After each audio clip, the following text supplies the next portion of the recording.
एक बड़ा जश्न। राजा बहुत खुश था। पैलेस में रोशनी ही रोशनी थी। उसका बर्थडे था। म्यूजिशियंस खुशी के गाने बजा रहे थे। डांसर्स नच रहे थे। राजा रेशम और जेवर पहने अपने राजा को देख रहा था। बालकनी से वो घर, बाजार और दूर की पहाड़ियां भी देख सकता था। यह सब मेरा है, उसने सोचा, और उसका सीना गर्व से चौड़ा हो गया। एक अजीब सी फरमाइश। अचानक एक गार्ड ने राजा के कान में कुछ कहा। महाराज, एक फकीर आपसे मिलना चाहता है। राजा ने थोड़ा गुस्से से देखा। एक साधारण फकीर, उसके इतने बड़े जश्न में। फिर भी उसने फकीर को अंदर आने दिया। फकीर बस एक केसरिया कपड़ा पहने पैलेस में आया। उसके पास सिर्फ एक कटोरा था। हे राजा, फकीर ने कहा। उसकी आवाज शांत और गंभीर थी। मैंने आपके अमीरी के बारे में सुना है। मैंने आपसे थोड़ी सी जमीन मांगने आया हूं। फकीर की सीख। राजा हंस पड़ा। जमीन? तुम सोना, हीरे, जवाहरत ले सकते हो, जमीन क्यों?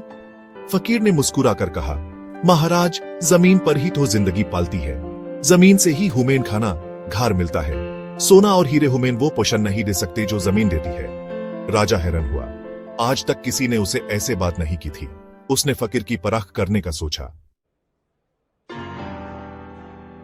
ठीक है, राजा ने कहा, मैं तुम्हें उतनी जमीन दूंगा जितनी तुम सूरज निकलने से लेकर डूबने तक पैदल चलकर कवर कर सको।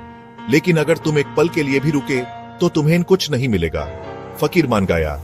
अगली सुबह जैसे ही सूरज निकला, फकीर चलना शुरू कर दिया।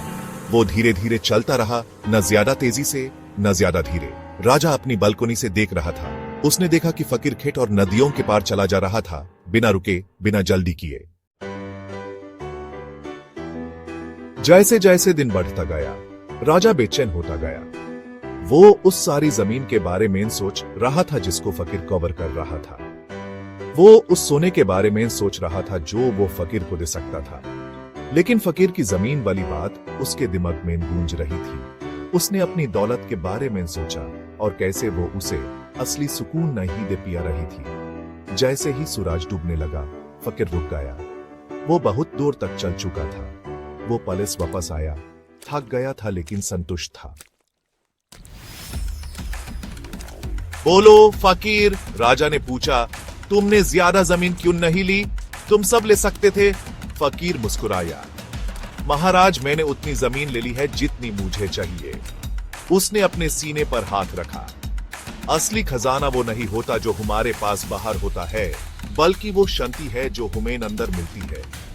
राजा ने अपने सोने से जादे हुए हाथ को देखा। वो थोड़ा कांप रहा था। वो आखिर समझ गया, असली दौलत चीजों के बारे में नहीं थी। ये अंदर से संतुष्टि और शांति पाने के बारे में थी। एक समय की बात है। सुंदर राज्य विजयपुर में राजा अमित का राज्य था। राजा अमित बहुत अमीर थे। उनके पास सोना, हीरे, जवाहरात सब कुछ था। लेकिन फिर भी राजा अमित खुश नहीं थे। एक दिन राजा अमित अपने महल के बगीचे में टहल रहे थे। तभी उनकी नजर एक फकीर बाबा पर पड़ी थी। फकीर बाबा बहुत ही शांत और प्रसन्न दिख रहे थे। राजा अमित फकीर बाबा के पास गए और बोले, बाबा, आप इतने शांत और प्रसन्न कैसे रहते हैं? फकीर बाबा ने राजा अमित की बात ध्यान से सुनी। फिर उन्होंने हल्की मुस्कान के साथ कहा, राजन, मैं इसलिए प्रसन्न हूं क्योंकि मेरे पास कुछ भी नहीं है। राजा अमित हैरान हो गए। उन्होंने कहा, बाबा, आपके पास कुछ भी नहीं है, यह कैसे हो सकता है? मेरे पास इतना सब कुछ होते हुए भी मैं खुश नहीं हूं। फकीर बाबा ने कहा, राजन, आपका धन आपको खुशी नहीं दे सकता। सच्ची खुशी तो संतोष, दया और प्रेम में है। राजा अमित फकीर बाबा की बातों से बहुत प्रभावित हुए। उन्होंने फकीर बाबा से प्रार्थना की, बाबा, मुझे बताइए कि मैं सच्ची खुशी कैसे प्राप्त कर सकता हूं। फकीर बाबा ने कहा, राजन, आप अपने पिता से पूछिए कि जीवन का असली मूल्य क्या है। राजा अमित को फकीर बाबा की बात अजीब लगी। उन्होंने सोचा, मेरे पिता तो स्वयं एक राजा हैं, वे मुझे जीवन का मूल्य क्या बताएंगे? लेकिन राजा अमित ने फकीर बाबा की बात मानने का फैसला किया। वे अपने पिता के पास गए और उनसे पूछा, पिताजी, जीवन का असली मूल्य क्या है? राजा के पिता उस समय बहुत बीमार थे। उन्होंने कहा, बेटा, जीवन का असली मूल्य धन दौलत में नहीं है, यह तो अच्छे कर्मों, प्रेम और दया में है। राजा अमित को अपने पिता की बात समझ नहीं आई। उन्होंने कहा, पिताजी, यह आप क्या कह रहे हैं? राजा के पिता ने कहा, बेटा, जब मैं मरने वाला था तब मुझे एहसास हुआ कि मैंने अपना पूरा जीवन सिर्फ अपने लिए जिया है। मैंने अपनी प्रजा के लिए कुछ नहीं किया। अब मुझे बहुत पछतावा हो रहा है।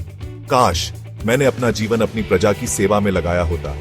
यह कहकर राजा के पिता ने प्राण त्याग दिए। राजा अमित बहुत दुखी हुए, लेकिन साथ ही उन्हें अपने पिता और फकीर बाबा की बातों का अर्थ भी समझ आ गया। सेक्शन 6, युद्ध का मैदान। राजा अमित ने तय किया कि वे अब अपना जीवन अपनी प्रजा की सेवा में लगाएंगे। उन्होंने गरीबों और जरूरतमंदों की मदद करनी शुरू कर दी। वे अपनी प्रजा के लिए एक अच्छे राजा बने। एक दिन पड़ोसी राज्य ने विजयपुर पर हमला कर दिया। राजा अमित अपनी सेना के साथ युद्ध के मैदान में उतरे। युद्ध बहुत भयानक था। सेक्शन 7, सच्ची विजय। युद्ध के दौरान राजा अमित बुरी तरह घायल हो गए। उन्हें लगा कि अब उनका अंत नजदीक है, लेकिन तभी उन्हें फकीर बाबा की बात याद आई। सच्ची खुशी तो संतोष, दया और प्रेम में है। राजा अमित को एहसास हुआ कि वे मरते समय भी शांत और प्रसन्न हैं, क्योंकि उन्होंने अपना जीवन नेक कामों में लगाया था। उन्हें अपनी मृत्यु का कोई डर नहीं था। सेक्शन 8, फकीर का वरदान। तभी अचानक फकीर बाबा वहां प्रकट हुए। उन्होंने राजा अमित के घावों पर जड़ी बूटी लगाई और उन्हें ठीक कर दिया। राजा अमित ने फकीर बाबा को धन्यवाद दिया। फिर उन्होंने पूछा, बाबा, आप कौन हैं? फकीर बाबा ने कहा, मैं तो बस एक साधारण सा फकीर हूं, लेकिन मैं आपको एक बात बताना चाहता हूं। सच्ची अमीरी धन में नहीं, बल्कि नेक कर्मों में होती है। सेक्शन 9, अमर सीख। यह कहकर फकीर बाबा गायब हो गए। राजा अमित फकीर बाबा की बातों को हमेशा याद रखते थे। उन्होंने अपना पूरा जीवन अपनी प्रजा की सेवा में लगा दिया। राजा अमित की कहानी हमें सिखाती है कि सच्ची खुशी और अमीरी धन दौलत में नहीं, बल्कि नेक कर्मों, प्रेम और दया में है। हमें हमेशा दूसरों की मदद करनी चाहिए और अपना जीवन नेक कामों में लगाना चाहिए। पुराने जमाने की विजडम में योग निद्रा एक कीमती हीरे की तरह चमकती है।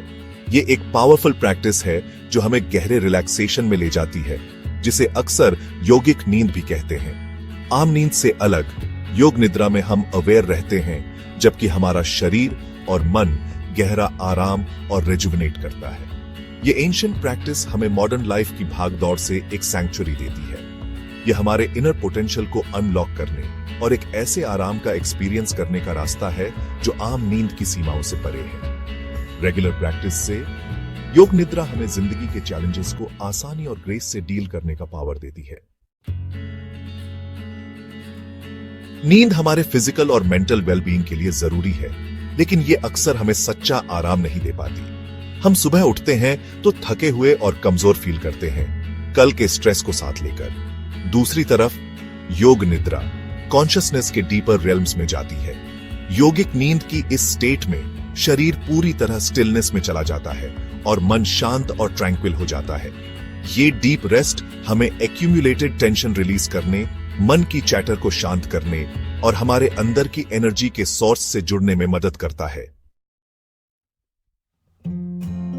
जब हमारा शरीर आराम चाहता है, तब खुद को जल्दी उठने के लिए फोर्स करना बेकार है। यह हमारे नेचुरल स्लीप वेक साइकिल को बिगाड़ देता है और हमें थकान और चिड़चिड़ापन देता है। इसकी बजाय हम योग निद्रा की प्रैक्टिस से अपने स्लीप पैटर्न्स को धीरे धीरे चेंज कर सकते हैं। एक रेगुलर बेड टाइम रूटीन बनाकर और शाम को योग निद्रा को इंक्लूड करके हम अपने शरीर को एक बैलेंस्ड रिदम की तरफ जेंटली गाइड कर सकते हैं। समय के साथ और कंसिस्टेंट प्रैक्टिस से जल्दी उठना एक नेचुरल और एफर्टलेस एक्सपीरियंस बन जाएगा। एक रेस्टफुल नाइट और नेचुरल अवेकनिंग का सफर सोने से बहुत पहले शुरू होता है। शाम को अपने बेडरूम में एक पीसफुल एम्बियंस बनाएं, लाइट्स डिम करें, काल्मिंग एसेंशियल ऑयल जलाएं और नॉइज और डिस्ट्रैक्शंस कम करें। आराम करने वाली एप्सम सॉल्ट्स वाली वार्म बैथ लें ताकि आपके मसल्स रिलैक्स हों और आपका शरीर रेस्ट के लिए तैयार हो। जैसे ही आप कंफर्टेबल स्लीप वेयर पहनते हैं, दिन की वरीज को छोड़ दें और डीप रेस्ट के लिए एक इंटेंशन सेट करें। हमारा खाना हमारे स्लीप की क्वालिटी में इंपॉर्टेंट रोल प्ले करता है। सोने से ठीक पहले हैवी मील लेने से हमारे डाइजेस्टिव सिस्टम पर बोझ पड़ता है और हमारे स्लीप साइकिल्स में डिस्टर्बेंस आती है। इसकी बजाय सोने से कम 2-3 घंटे पहले हल्का और पौष्टिक डिनर करें।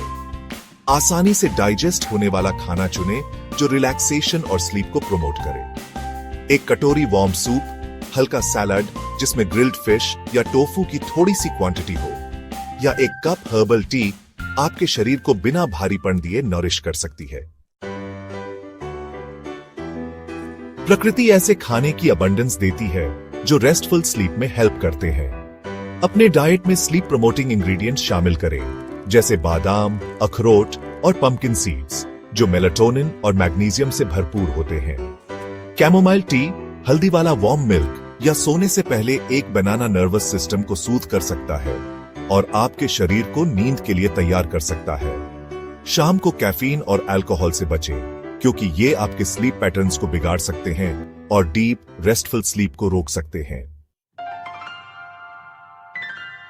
सोने से पहले जेंटल स्ट्रेचेस और काल्मिंग एक्टिविटीज आपके शरीर को यह सिग्नल दे सकती है कि अब अनवाइंड करने का समय है।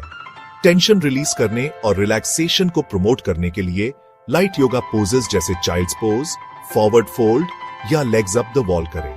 एक इंस्पायरिंग बुक पढ़ना, काल्मिंग म्यूजिक सुनना या लव्ड वंस के साथ क्वालिटी टाइम स्पेंड करना मन को शांत कर सकता है और स्लीप में ट्रांजिशन को आसान बना सकता है। सोने से कम 1 घंटे पहले स्क्रीन टाइम से बचें, क्योंकि इलेक्ट्रॉनिक डिवाइसेस से निकलने वाली ब्लू लाइट मेलाटोनिन प्रोडक्शन को अफेक्ट कर सकती है।